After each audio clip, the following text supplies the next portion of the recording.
Hi, everyone, and welcome back. We are joined today by Professor Richard Wolff, one of the more influential economists of our time. So, welcome back, Professor. Thank you very much, Glenn. I'm very glad to be here. So, Trump recently warned that the dollar losing its dominant status would be like losing a world war, to show how important this very privileged status is. However, we also now see that the US is 37 trillion down in debt. That is very much unsustainable. And making matters worse, it's weaponized through this mass economic coercion. And we see that rules and predictability appears to be thrown out the window. China has sold off more than 300 billion worth of treasury bonds, which is unprecedented. And it's now reported that the dollar had its worst year since 1973. That is after Nixon closed the gold window and, more or less dismantled the Bretton Woods system. So there's a lot of unprecedented things we haven't seen before. Stocks going down, bonds going down, and the dollar going down all at the same time. And capital flow away from the US as well. This is troubling signs. I was curious how you see this. What is happening? Is this the early stages of the demise of the dollar? No, I think it's it's sort of in the middle. This demise has been going on for some time now. Number one. Number two, whatever Mr. Trump says, it changes so often, and it is so much the product of the immediate moment and what reporter in what situation is asking him what difficult question. And his mind is probably on the Jeffrey Epstein problem that haunts him here at home and all the other issues. I wouldn't take much of a cue from this man. His function, and in that he's like most American politicians these days, his function is overwhelmingly to distract from the bad news. And they do that in two ways. The Democrats, by pretending it isn't there, and the Republicans, by pretending they have the economic power of the United States that it had in the 1960s and 70s, and that it hasn't lost all of that, and therefore is in a position, even if it admits that there's a problem, to quickly fix that problem by punishing the bad other countries that caused that problem. And so, he's busy blaming and punishing and acting as though he's in a position to do much about it. So for me, and for people who think this the way I'm about to describe, we look at the problem of the dollar and indeed of many other problems facing the United States as falling under the heading of the very kinds of problems that you would expect in a declining empire. That is, in a global empire past its peak and now in the very unhappy position of having to face slowly, relentlessly, that it doesn't have the power and it doesn't have the wealth it once had. And it can't solve these problems in the ways it once did. And so it needs, first of all, to face the basic problem, which we do not do here in the United States at all. I mean, if you remember last November, we had a presidential election in which three candidates, Biden, Harris, and Trump, never uttered one word about a declining empire or a declining U.S. capitalism declining because its empire is gone. The very same people who could and did look at Great Britain and say the sad condition of that society and of that economy has more than a little to do with the disappearance of the British Empire. They can say that, they can show that, but they cannot allow even the question to be applied to the United States, as if in some bizarre way, never specified, all other empires that are gone mean nothing because the American empire endures in some magical way. So the dollar, you mentioned Bretton Woods, right? The dollar becomes the world currency after the British pound and any other aspiring currency had been destroyed by World War II and couldn't possibly play that role. John Maynard Keynes had hoped to preserve that role for the British pound. But the American counterpart, Harry Dexter White, made it very clear to Mr. Keynes that that was not going to happen. And it didn't. And Mr. Keynes accepted it because he basically had no choice. The dollar became the world currency. The United States was producing half the traded goods in the world economy. The United States had the nuclear weapons. The United States, I can fill in, you all know that history. The dominant position of the United States was wrapped up in the role of the dollar. It quickly became not just the currency in which world trade was evaluated and conducted.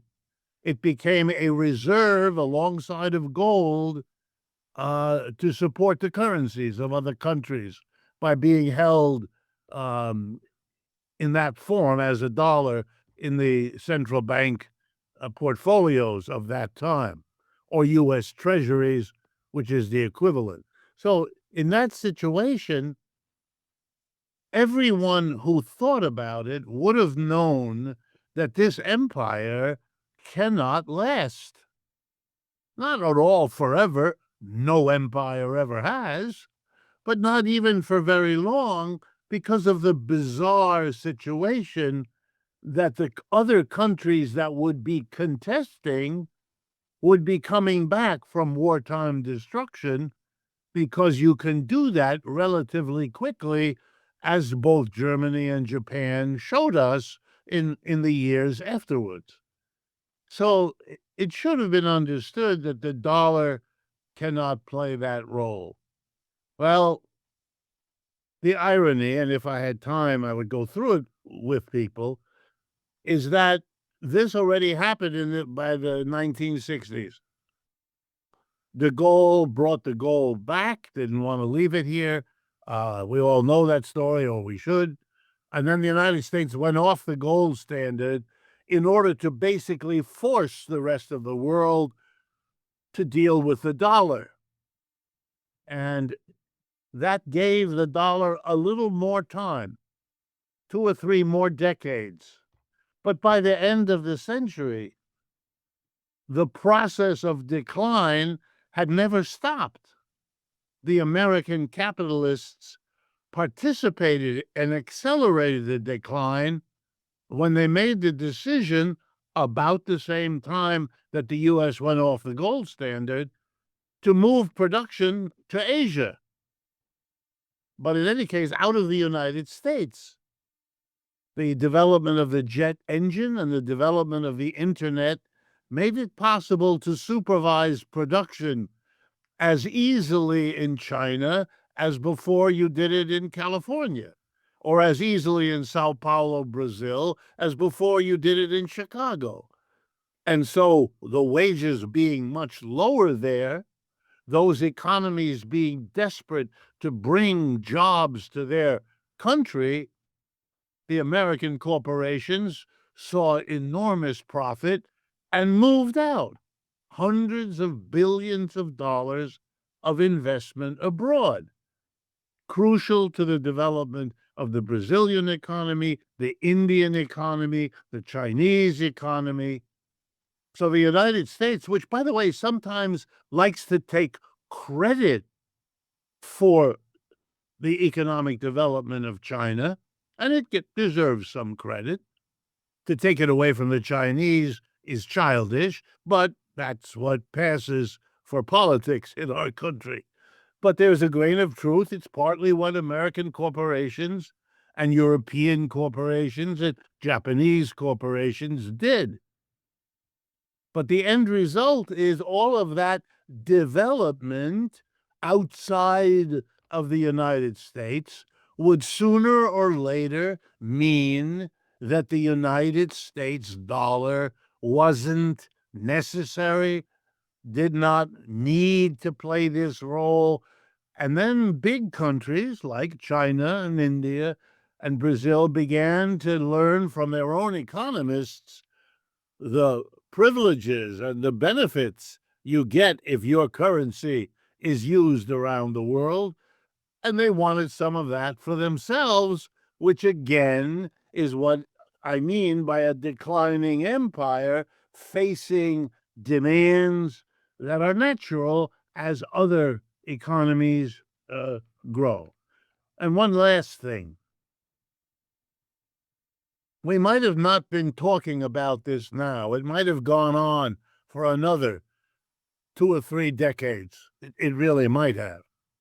But there were 2 things that bring it to a head now and that suggest to me it's not going away. And there's nothing Mr. Trump basically can do about this.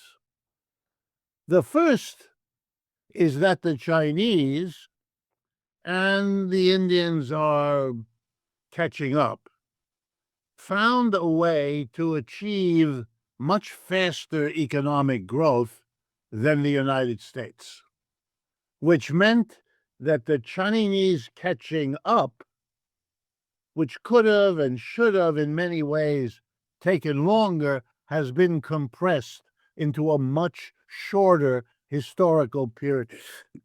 And the Chinese are literally discovering each day what their enormous industrial situation permits them to do. And that accelerates the decline of the dollar beyond what I think it might otherwise have been. The rapid economic growth and the inability of the United States, at least so far, to copy that, being held back by the ideology of the primacy of the private sector and the quote-unquote inefficiency of the government, limiting the role of the government, and doing this even though it's contradicted by other things that Trump is doing, he is a Republican, he is part of that tradition, and that tradition precludes the United States from copying China. They make a virtue out of it. We won't go in that authoritarian direction. But again, that's childish. They're not going to catch up to China if they don't, and they will be falling further behind, including the dollar, unless they do. And there is no escape from that situation. And finally, the other thing that made it go faster is this war in Ukraine, which, couldn't have been foreseen, or maybe it should have been, and I didn't, and most of the economists I know didn't. But that war has produced a rapid acceleration in the whole BRICS phenomena. And one of the ideas of BRICS has always been to not necessarily do away with the global role of the dollar. That's really not relevant. The dollar will be important as long as the United States is as big a player in the world economy as it still is. But it will diminish, and that's for sure. And the BRICS, with the consequence of what's happening, and I say that even before dealing with today's tariff increase on India by Mr. Trump, but you could see all of this coming. This only makes the decline of the dollar happen even faster. And I think you can therefore see Mr. Trump promised to protect the dollar, and the dollar has really gone down sharply, literally, from the day he was inaugurated on the 20th of January to my speaking with you right now. It's down, depending on which currency you compare it to, but it's down 8 to 12%. And that, in a short half-year period, is a very serious comment on the wisdom of him protecting the dollar. That's not happening. Well, Trump, his main objective, though, was to reverse some of America's relative decline as the rest of the world also catches up, and the dollar system and the US-centric economic architecture appear to have, well, had its day in the sun already. But the efforts or policies he had to do this, they seem to have not gone as expected. As you say, the tariffs, which could function under, if they're used cautiously, also in cooperation with other states. So we put tariffs on this and you put tariffs on this, so we can all develop our strategic industries. But instead, it wasn't harmonized with an industrial policy. Instead, it's used as a sledgehammer against other states, often, as we see in Brazil, directly for political objectives, such as getting Bolsonaro out of trouble. I'm not sure how this, what kind of job numbers you're sitting with in terms of how this has developed. But I also wanted to, as a second question, squeeze it in there. One of the strengths of America, even though its finances is going south, the technology. I mean, the U.S. and China are the two tech giants here, and but in a direct competition, we see that the Chinese are racing forward. They have, I guess, better supply chain control. They get everything from the mines, the rare minerals, the processing, all the way to the finished product, which the US doesn't necessarily enjoy. We see the energy, which is needed to sustain the data centers in this AI revolution. Nothing is, well, the Chinese has the infrastructure better under control. It spends decades on building this. How do you see, how do you assess Trump's efforts to turn this whole thing around? Maybe bring the Chinese down a peg or two while also reversing the relative decline of America. Well, I must say I am continuously underwhelmed by what Mr. Trump is doing. I see it more and more as a kind of ad hoc mixture of a little bit of economic strategy, but it is an economic strategy that is overwhelmed almost daily by some political need he sees, correctly or incorrectly. Let me give you an example.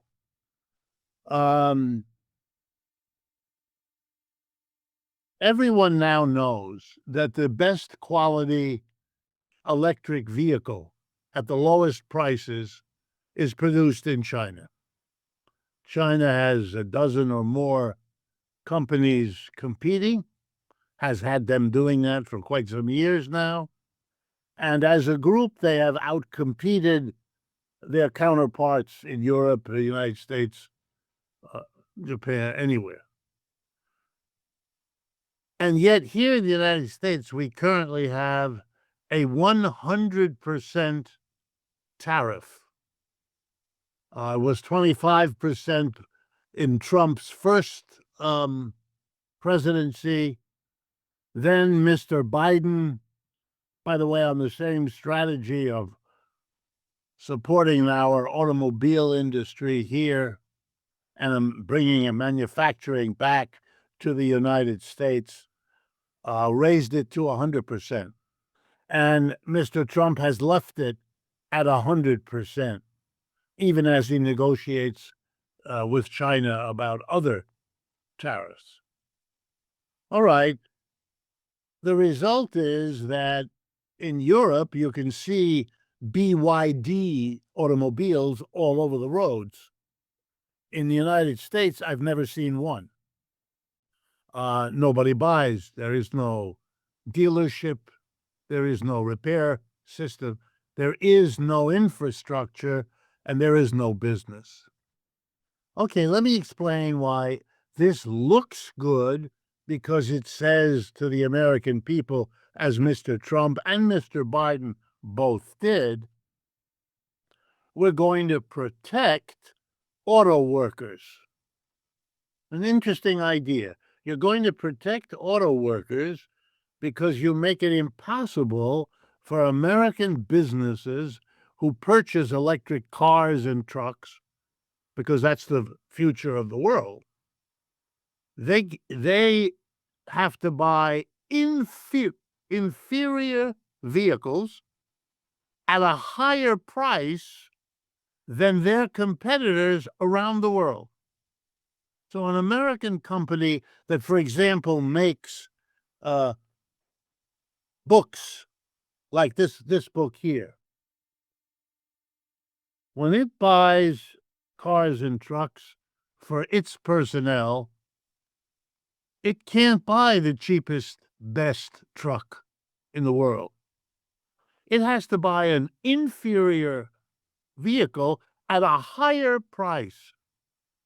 Now, I'm an economist, and I know what I just said amounts to a competitive disadvantage for American employers relative to their foreign competitors, because the foreign competitors are buying BYD cars and trucks.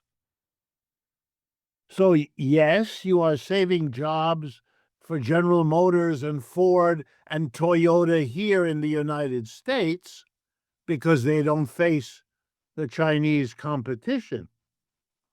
But are you protecting American manufacturing in general? Not at all. I would argue you are destroying it. And the longer this continues, the more and more the rest of the world will make do without trading with the United States. It's not reliable as a place to export to. That's the tariff problem. And it's not reliable as a place to do business if you would need to import anything because of the tariffs. And inside the United States, you are creating a globally uncompetitive economy. Now, that'll take years to play itself out, but I don't see anything contradicting that. Nothing at all. The advantage the United States had in high technology, that has now been compromised by the Chinese demonstrating they can do pretty much what we can do, and they can do it with or without cooperation from the United States. The Huawei Corporation itself has demonstrated that from the time that the United States arranged for the arrest of the CEO's daughter in Canada to the present, when the Huawei is out competing American. I mean, you're looking at it, and the results. Look at Apple. Apple, to escape the problem of being in China, moved to India, which is now turning out to be as big or maybe bigger problem for Apple than China was. But therein lies a lesson everyone is learning by looking at Apple. If Mr. Trump's goal was to move production from the rest of the world to the United States, the herky-jerky, up and down, temporary delay, these are all reasons not to be productive inside the United States, because you have no idea what the conditions are into which you would do what? Spend the money, spend the time to move production from overseas into the United States under these circumstances? And I'm not even talking about a society splitting apart in which half of the country sees Mr. Trump and his program as a kind of fascism. That word is being used often enough now that it ought to worry any responsible CEO about moving your, for me, this makes as much sense as making a big relocation decision to go into Ukraine. What? No one is that stupid. And I don't think you're going to see Mr. Trump even talking about moving production here, because even the few examples he's able to point to are very, if you look at them closely, very flaky. They have big numbers, but it's over a 10-year period. Mr. Trump will be gone as president long before that, and so will all the people making these promises. They mean nothing. They are theatric to help Mr. Trump play the game because he can't do the reality. Well, you mentioned the use of the word fascism and deeply split society.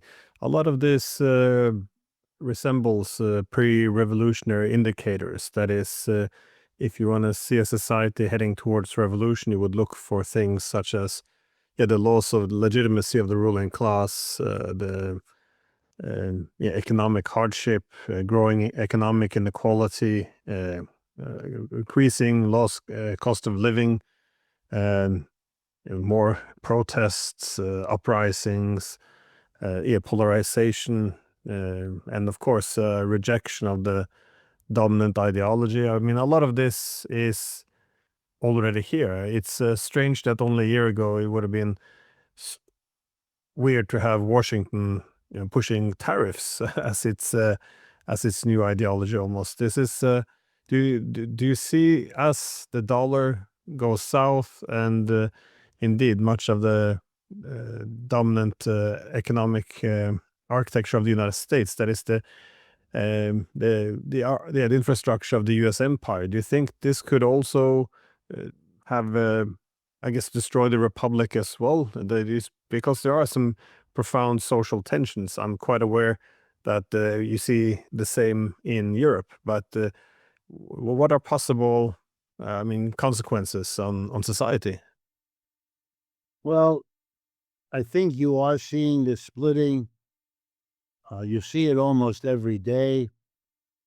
I have been struck, as I assume you have also, Glenn, by the explicit move of the president with his governor of Texas to redistrict so that they can defeat the Democrats and take over enough seats to hold on to control of the Congress.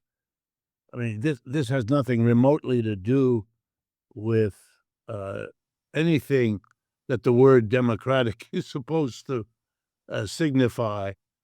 And that's already been true in Texas for a long time. But these are levels of out front, explicit, universally visible.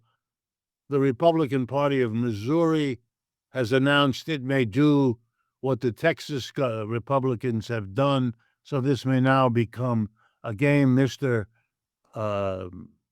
governor of California has said if the Texans do that, then he will do it in reverse against the Republicans in California. And you can just see all of this. Here's another dimension. I live in New York City, and we just had an election in which a Muslim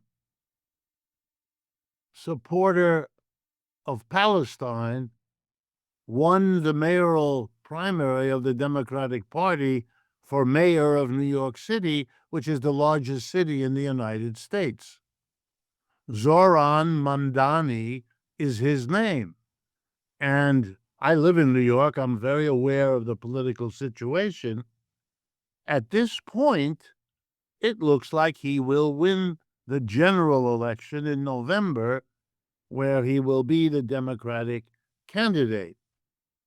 And the effort of the old machine, which will do everything it can to prevent this, at this point, looks very weak and very disorganized and unable.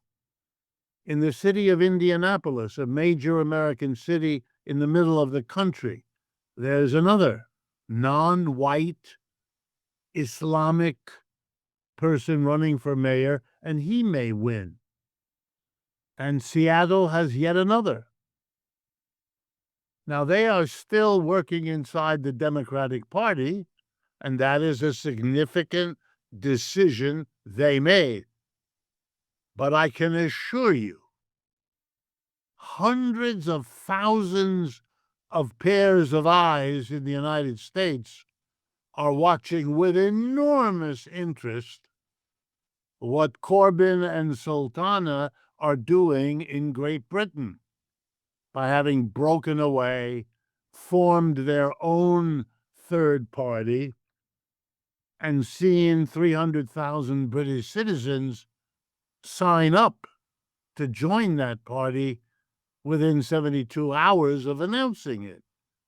By the way, if we did that in the United States, and I can assure you from personal knowledge that the effort to do that is underway, we would also get 300,000. We would probably get more. And while the road is more difficult here, we have a tradition of two parties operating a duopoly politically for a long time. And people are used to it, and it will be more difficult to break them away. But that possibility, which would have been laughable 2 years ago, no one is laughing now. No one is laughing at all. And so I think the answer to your question is, yeah, there are many signs. We're not at that point yet. We are not a fascist country yet.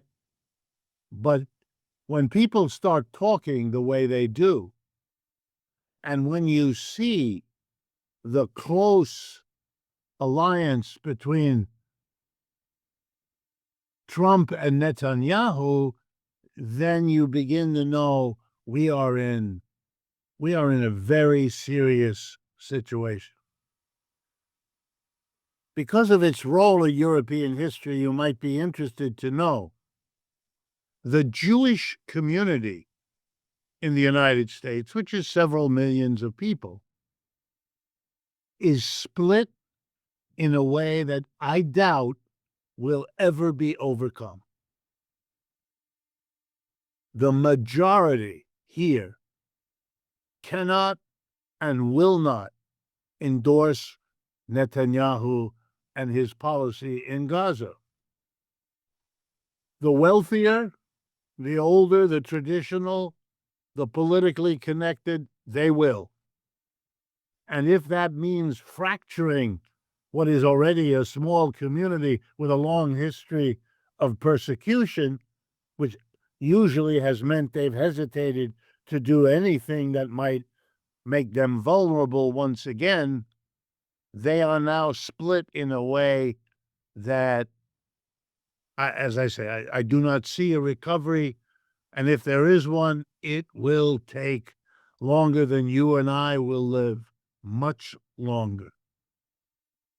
And the cynical use by the Trump administration of claims of anti-Semitism to impose a right-wing restructuring of universities only makes it all worse.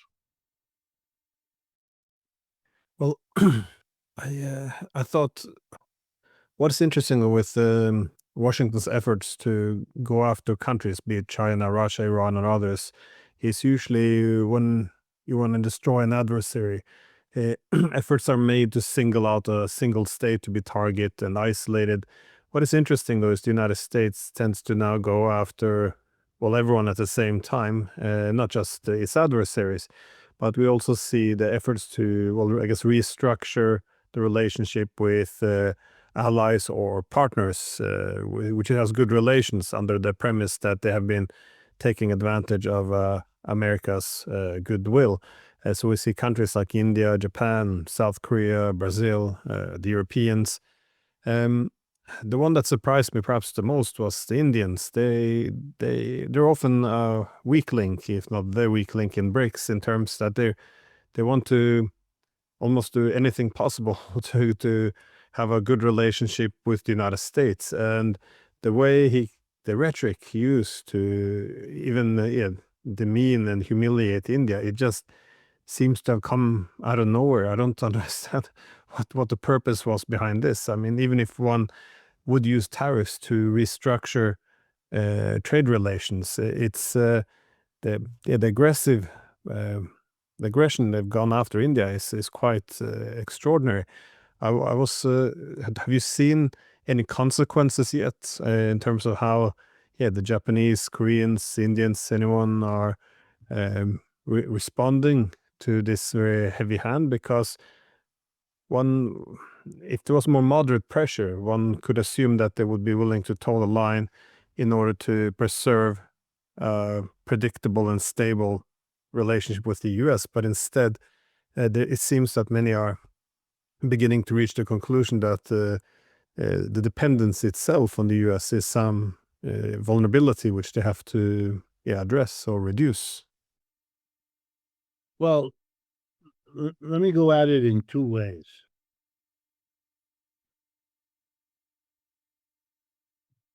The history of the United States, well, let me begin this way.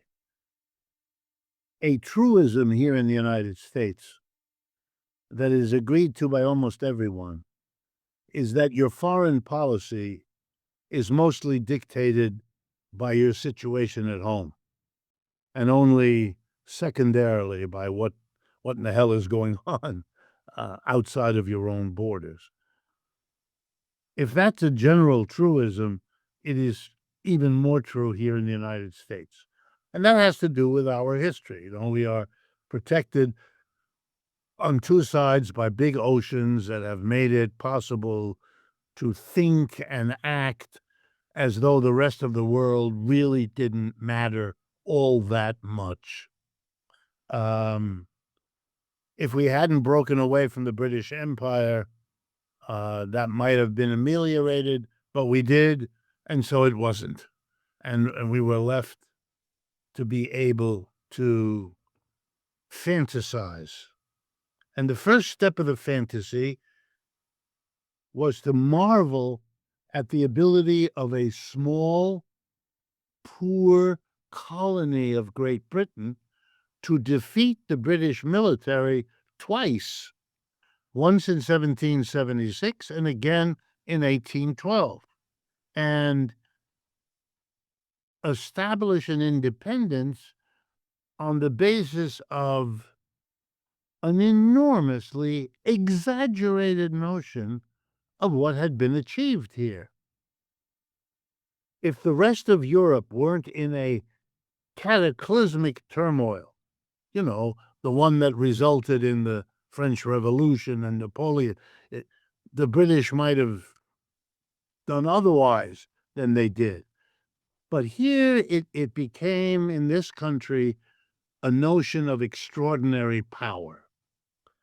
And one of the first manifestations of it was under the president, after the early ones were gone, Monroe, with the so-called Monroe Doctrine.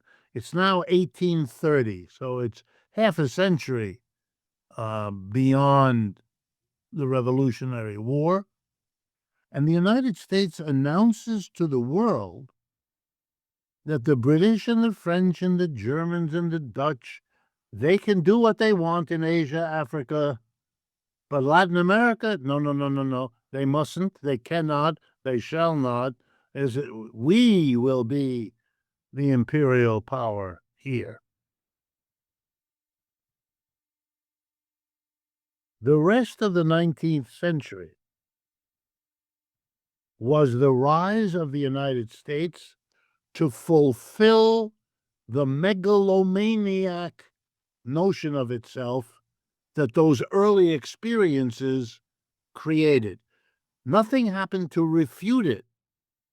You drove the boundary of the country all the way to the Pacific. You destroyed the indigenous population by a massive genocide of really enormous proportions. No one stopped you.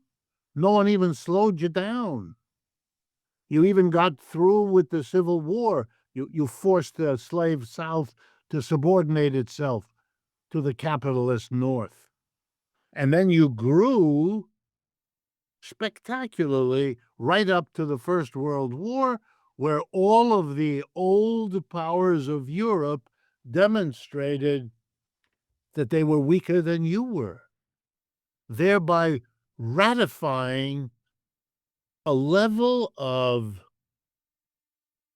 power and dominance that was unrealistic, had always been unrealistic, but now had a century of reinforcement. And yes, the war slowed it down a bit. That was, we did lose quite a few people, nothing like the Europeans, but some. And we were slowed down again in World War II. But when World War II ended, the same craziness, which had never gone away, could be expressed again. The whole world is prostrate. Russia, China, Britain, France, Germany, Italy, Japan, they're all wrecked. We are and the dollar is what we talked about before. And so we've had growth in the 19th and dominance in the 20th century. What I have to try to get across to people is that for the first time, the notion that we are on top and dominant is under attack here. Millions of people don't believe it anymore, are doubtful, are dubious. I would, to be crude, half the population is beginning to realize, some more, some less, that that period may be over. But the other half, the half of Mr. Trump, is outraged by this idea. Even more outraged that half of Americans are beginning to worry about this. They see all of that as a failure of nerve, a failure of courage, a failure to recognize your responsibility if you are the dominant power in the world. It isn't a recognition that you aren't. It's a demonstration that, thank God, we don't have any more of those people leading us.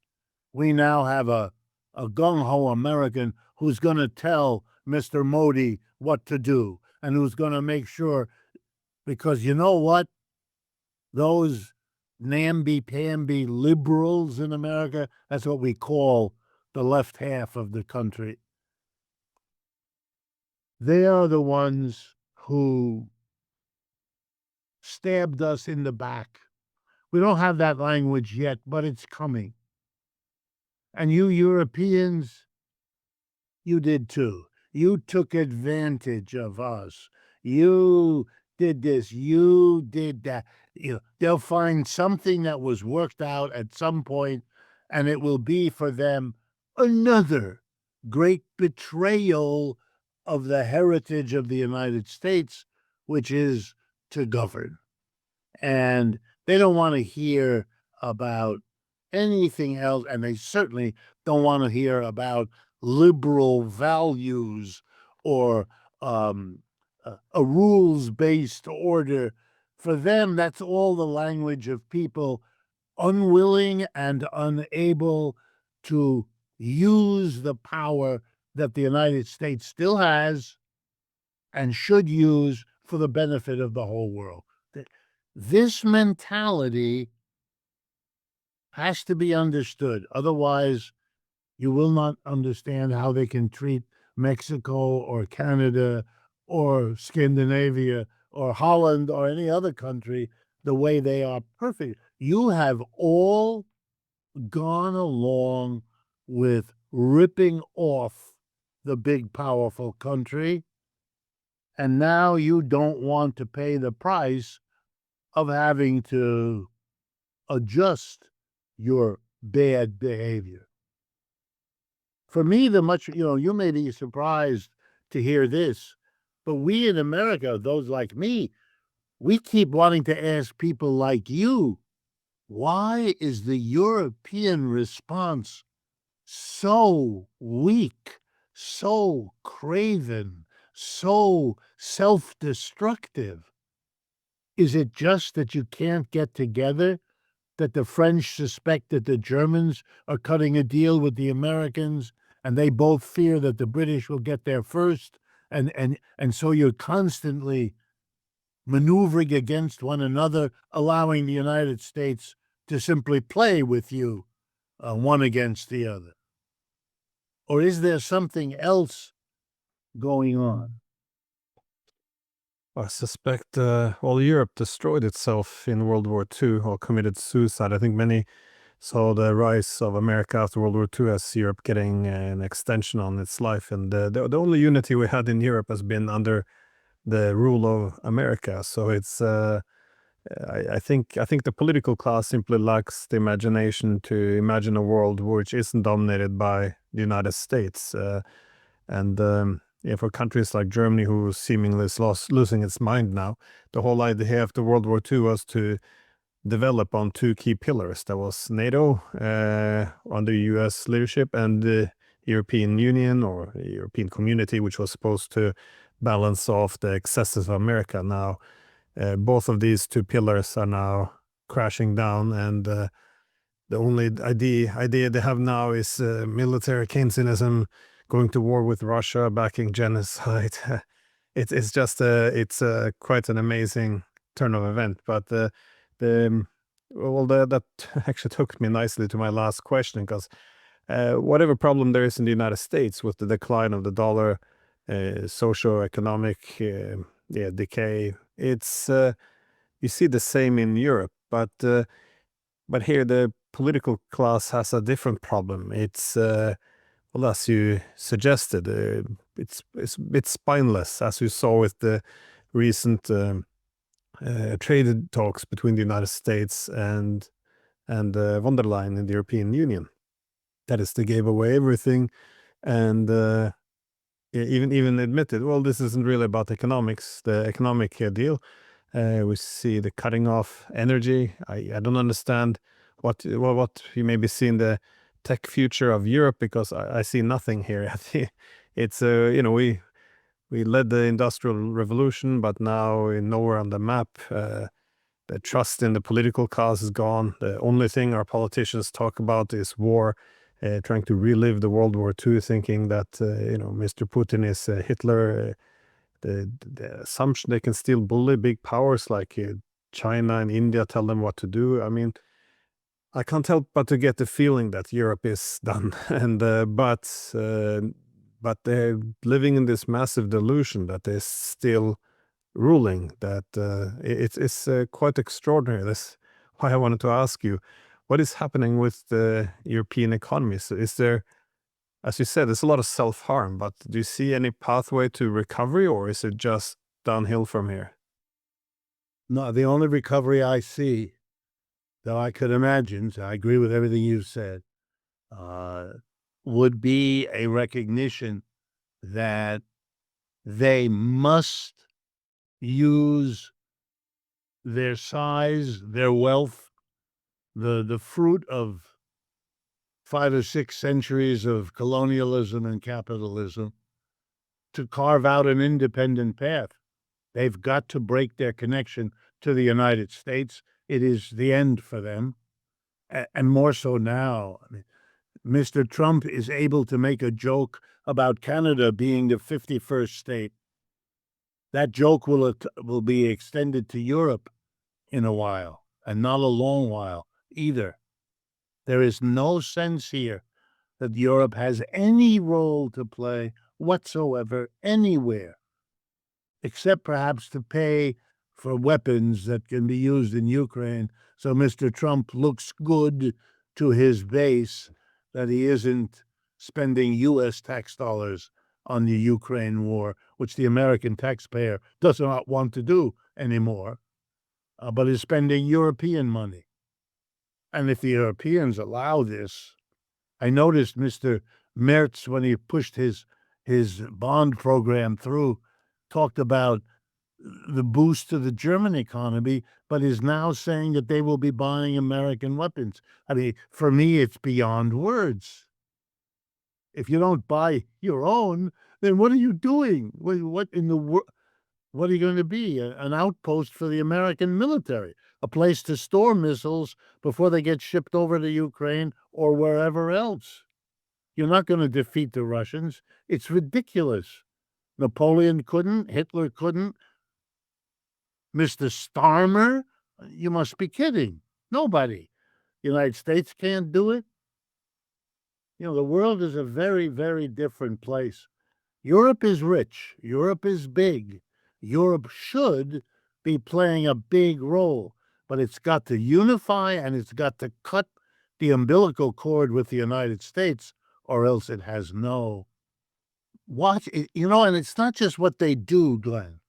It's watching the speech, the von der Leyen or the NATO head, or when they talk, the United States literally kicks them in the nose, and they talk sweetly about the United States. What? You know, they announce a big tariff and they say, well, we will retaliate, and then they don't. You know, that's even worse than simply caving in, this performance that we won't even listen to our own words in this situation. We are so determined to go with the United States against Russia. It strikes me as so sad. And you know, I look at Jean-Luc Mélenchon in France. I look at Sarah Wagenknecht in Germany, and I'm wondering, are these people going to be able to come up with a way of doing that, or will it go to the Alternative für Deutschland or for Le Pen and those people? Because the rest of their political system is simply a politics of we're not either one of those, which the people already know, and that's not a program. It just, there is a last point I would stress. For a number of technical reasons, the consequence of declaring economic war on the whole world, which is Mr. Trump's policy, with tariffs, with trade arrangements, with sanctions, that's really all part of it. For technical reasons, it has not yet hit the American economy the way I believe it will. You know, and of course, I can be wrong, but I've been doing this all my adult life, watching the U.S. economy. What I see coming, and I mean it in the second half of this year, so we're talking in the second half of 2025, you're going to begin to see serious signs of recession coupled with serious signs of inflation. And this is going to put difficulties for Mr. Trump far greater than anything he has seen so far. And the labor movement is moving here. The political climate is not good for him. So even his own base is more and more divided. They don't like what they're doing with the health care. Kennedy is a disaster there. They don't like the level of persecution of immigrants is overdone and has now produced a backlash. There really is widespread horror over what is going on in Gaza, and Mr. Trump's and there's lots of speculation that he has to support Netanyahu because the Israeli police included Mr. Epstein and that they have material he cannot risk being, and again, you never know with those things and you never know what to believe, but that is now being spoken, including by many who were his strongest supporters who are talking like this. You're watching disintegration. At this point, I would say to you, it's no longer a question, will he disintegrate? Now the question is, he is disintegrating. Will he be able to find some way to slow this, to stop it, to reverse it? Is there some issue, some program? That's what he has to find. He hasn't found it yet. So the showboating about India and China, so far it has not had the domestic consequences. But we have millions of Americans who are now beginning to buy to the two biggest retail moments in America before the school year starts now and then before Christmas. And so we're about to head in, and if the prices go up, then there'll be a lot of trouble here. A lot of trouble. Well, Professor Wolff, thank you so much for your time. And yeah, it's going to be a interesting 2025. So thanks again. We live in interesting times. Sadly so, yeah. Take care.